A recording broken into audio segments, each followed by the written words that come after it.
आज हम एक बहुत ही इम्पोर्टेंट चैप्टर के बारे में बात करेंगे।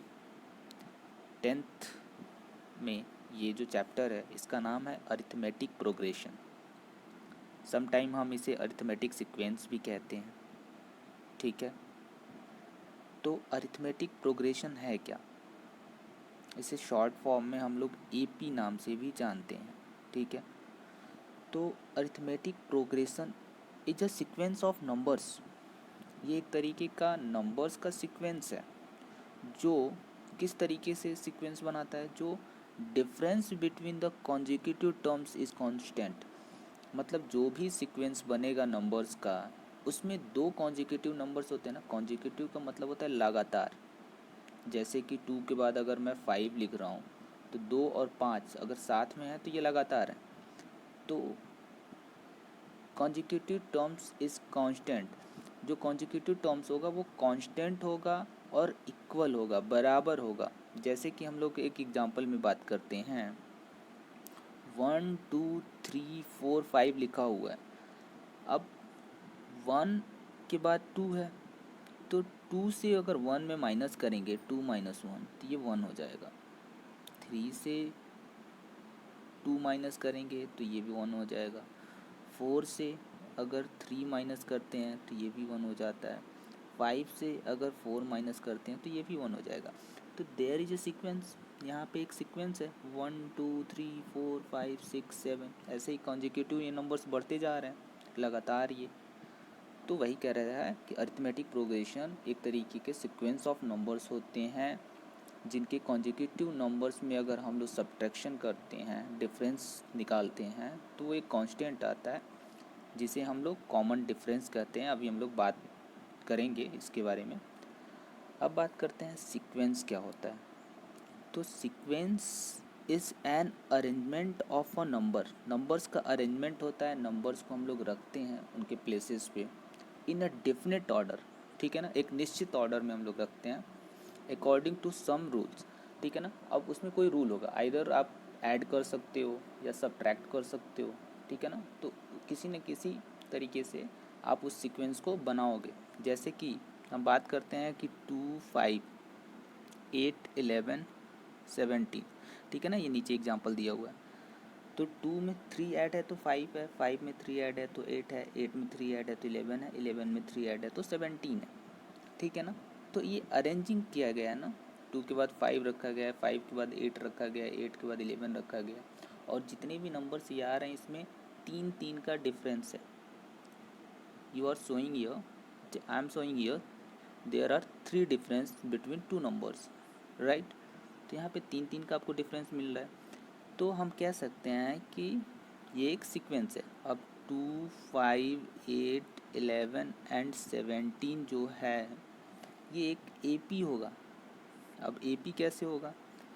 तो एपी कह रहा है कि डिफरेंस होगा इन दोनों में कोई, और वो कांस्टेंट होगा। तो जैसे कि 5 में अगर हम 2 माइनस करते हैं तो ये 3 आता है। 8 में अगर 5 माइनस करते हैं तो भी ये 3 आता है। 11 में अगर हम 8 माइनस करते हैं तो भी ये 3 आता है। तो कॉन्जिक्यूटिव नंबर्स को आप देखिए, आप लगातार नंबर्स को देखिए, इसमें आपको देखने को मिलेंगे सारी जो चीज़ें यहाँ पे हैं वो डिफरेंसेस 3 ही आ रहे हैं। तो इसलिए हम लोग इसको क्या कह सकते हैं, this is the in AP. ये एक एपी में आपका नंबर है। ठीक है, अब हम दूसरी बात करते हैं कि एपी में है, तो हम लोग इसके बारे में अभी आगे बात करते हैं कि क्या है बाकी सारी चीज़ें। अब एपी में कोई नंबर है, जैसे मैं एक सीरीज लिख रहा हूँ 2 4 6 8 10, ऐसे ये सीरीज चलता जा रहा है। तो इसमें जो फर्स्ट नंबर होता है, ये 2 आपको दिख रहा है ना, ये फर्स्ट नंबर है इस सीरीज का। ठीक है, इस सीरीज का ये फर्स्ट नंबर है। ठीक है ना, तो इसे हम लोग कह सकते हैं कि फर्स्ट टर्म।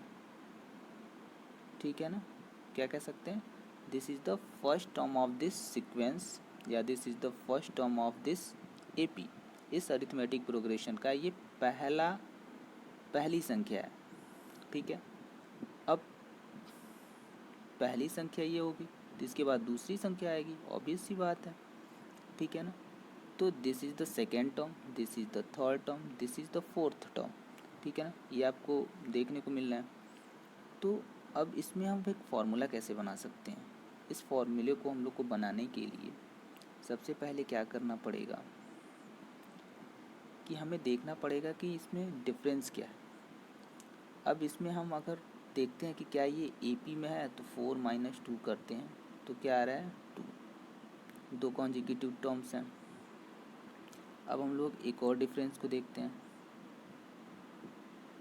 6 - 4 करते हैं, 6 - 4 कर रहे हैं तो हाँ ये भी 2 आ रहा है, ठीक है।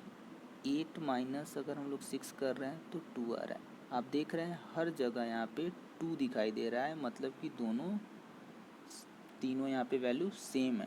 अगर तीनों वैल्यू सेम है यहाँ पे तो आप क्या कह सकते हैं, कह सकते हो कि हाँ दिस इज़ इन AP, यह एक AP में है, राइट।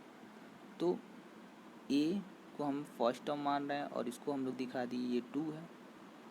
D हमारा क्या हो सकता है, D हमारा 2 है, हर जगह आ रहा है। D को हम लोग कहते हैं कॉमन डिफरेंस, क्या कहेंगे, कॉमन, क्योंकि हर जगह ये कॉमन है ना।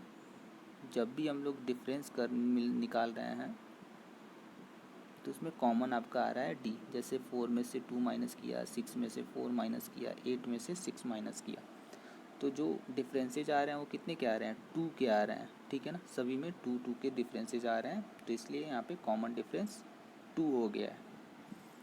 अब एक और बात यहाँ पे करते हैं, वो बात कौन सी है, तो नंबर्स की बात करते हैं। ये फर्स्ट टर्म है, ये सेकेंड टर्म है, ये थर्ड टर्म है और ये फोर्थ टर्म है।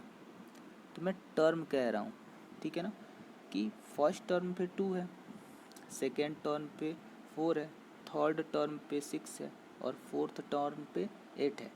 यानी कि अगर जब मैं टर्म की बात करूँ तो टर्म नंबर जो आएगा उसी के अकॉर्डिंग हम लोग यहाँ पे बात कर रहे हैं, यानी कि an की बात कर रहे हैं।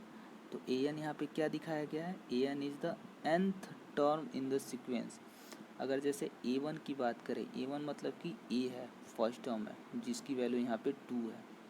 अगर वही मैं a2 की बात करूँ तो ये टर्म नंबर सेकेंड है और टर्म नंबर सेकेंड यहाँ पे 4 है, राइट। आप समझ रहे हैं इस बात को, ठीक है। अगर हम टर्म नंबर बात करें, सीरीज लिख देते हैं आगे।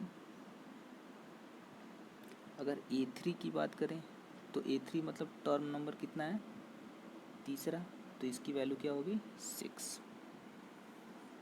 अब N की बात करते हैं तो N क्या है, N वो नंबर्स है जो सीरीज में हमें बताते हैं कि कितने नंबर्स हैं, यानी कि यह है नंबर ऑफ टर्म्स, ठीक है ना, कितने नंबर हैं। जैसे कि इसमें मैं कहूँगा कि 10 नंबर की ये सीरीज है, ठीक है ना, 10th प्लेस तक है। तो इसमें आप कह सकते हो कि 10वें नंबर पे कोई ना कोई एक नंबर आएगा। अभी ये 1 2 3 4, n इक्वल्स टू यहाँ पे 4 हो जाएगा, यहाँ पे n इक्वल्स टू 3 हो जाएगा, यहाँ पे n इक्वल्स टू 2 हो जाएगा, यहाँ पे n इक्वल्स टू 1 हो जाएगा, ठीक है ना। तो this is the number of the text in the sequence, ठीक है ना, नंबर ऑफ द टर्म, ये आपका टर्म का नंबर होता है, ठीक है ना। जैसे कि फर्स्ट टर्म के लिए n इक्वल्स टू 1 हो जाएगा, सेकेंड टर्म के लिए n इक्वल्स टू 2 हो जाएगा, ठीक है ना।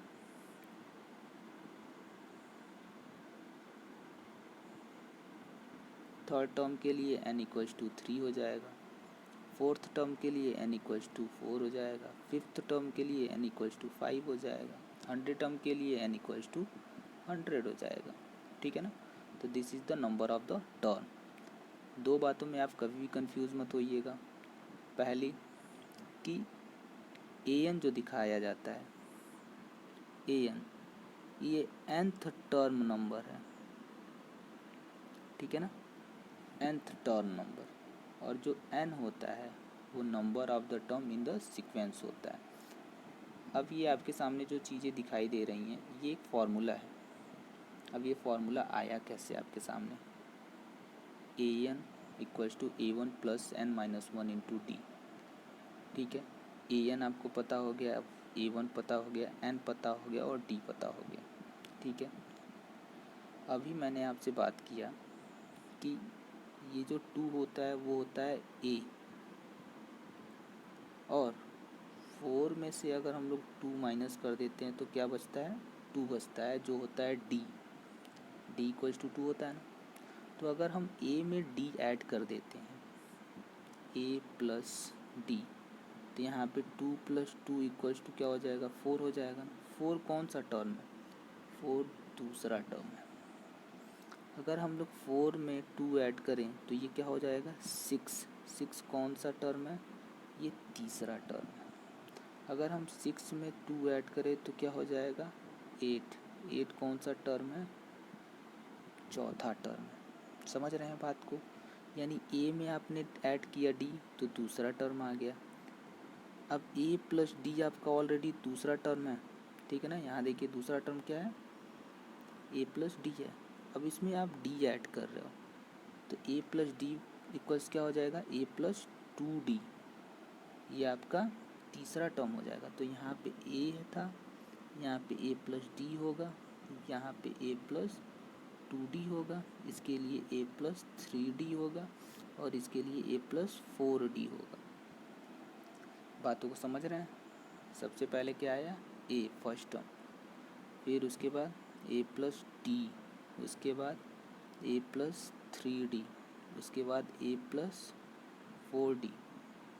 ठीक है ना, ये फर्स्ट के लिए हो गया, ये सेकंड के लिए हो गया, ये थर्ड के लिए हो गया, यहाँ पे 2D होगा, यहाँ पे 3D होगा, ये फोर्थ के लिए हो गया। ठीक है ना। अब आप देखिए फर्स्ट में कोई भी D नहीं है, कोई भी कॉमन डिफरेंस नहीं है, लेकिन सेकंड में 1D आ रहा है, थर्ड में आपका 2D आ रहा है, फोर्थ में आपका 3D आ रहा है, यानी कि D में से एक कम हो जा रहा है, हर बार हो रहा है ना। तो मान लेते हैं कि पहला टर्म A है, ठीक है, और D में से हमेशा एक कम हो जा रहा है। किस टर्म की बात कर रहे हैं, अगर AN की बात कर रहे हैं तो, ठीक है ना।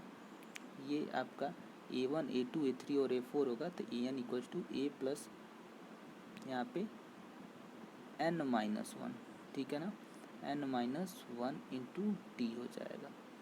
सिंपली इस फॉर्मूले से आप इसे देख सकते हैं। एक बार मैं और समझा देता हूँ इसे सिंपल में। क्या मैं बात कर रहा हूँ यहाँ पे, यहाँ मैं टर्म्स की बात कर रहा हूँ, ठीक है ना। जैसे कि A1 ये है, दूसरा टर्म ये है, तीसरा टर्म ये है और चौथा टर्म ये है, ठीक है ना। यहाँ पे 2D है और यहाँ पे 3D है। तो अगर चौथे टर्म के लिए, जैसे कि पहले टर्म के लिए आपका A1 आ रहा है, दूसरे टर्म में सिर्फ D ऐड हो जा रहा है, A1 प्लस D, तीसरे टर्म में A1 प्लस 2D हो जा रहा है, चौथे टर्म में A1 प्लस 3D हो जा रहा है। तो यहाँ पे फोर्थ आ रहा है तो 3 आ जा रहा है, 3 आ रहा है तो 2 आ जा रहा है, 2 आ जा रहा है तो 1D आ रहा है।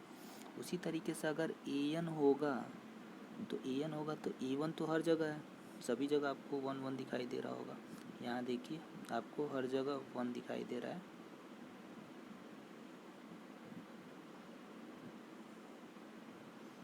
ठीक है ना। यहाँ पे देखिए सभी जगह 1 है ना, तो A1 तो यहाँ पे भी रहेगा प्लस, लेकिन D बार बार कम हो जा रहा है, 4 पे 3 हो जा रहा है, 3 पे 2 हो जा रहा है, 2 पे 1 हो जा रहा है।